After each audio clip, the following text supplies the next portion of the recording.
of the world, permit me to read this intervention note for all to hear before it's too late.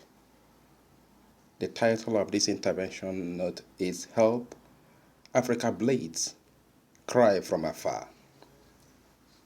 South Africa farm seizures begin.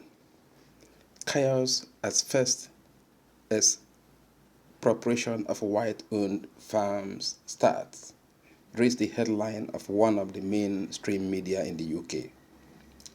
Rightly or wrongly, depending on the side of this seriously divided economic issue you stand, the fact remains that if anything happens to South Africa, Africa as a whole will find herself in a sad socioeconomic situation of 5 steps forward and 10 steps backwards. It's so sad to imagine Africa going through this rough page after the demise of the moral authority of our time and former president of South Africa, Nelson Mandela. Quite sad.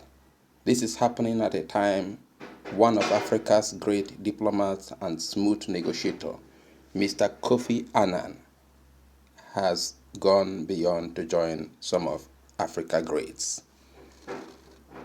Yes, white farmers in Africa may not be angels of our time, but the truth remains that they have been quite useful in assisting to a large extent in using farming to address some basic socioeconomic challenges in Africa. As an organization that promotes farming in Africa, our organization, FS Initiative, first reaction to this development is, will this seizure of farmlands in any way help in eradicating or increasing the number of subsistence and peasant farmers in South Africa?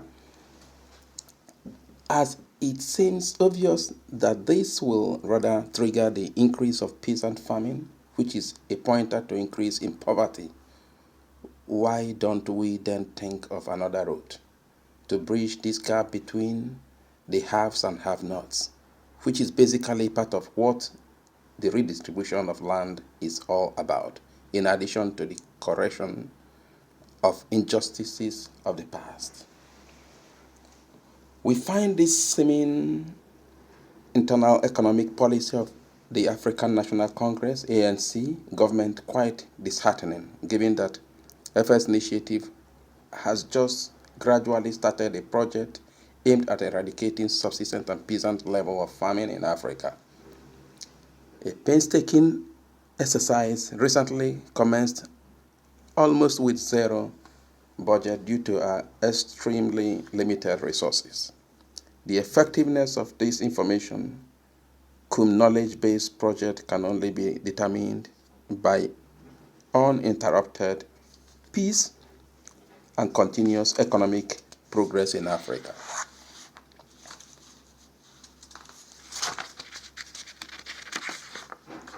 Given this reality, one expected that the political leaders in South Africa would have looked at the options of passing relevant laws that will help enforce wage bills in that prosperous African nation, empower relevant stakeholders in the farming sector, introduce exemplary minimum wage for farm workers, and ensure strict compliance, thereby instantly eradicating extreme poverty within the farming sector. Yes, South African activist and politician Julius Malema of EFF, who many view as the architect of this move,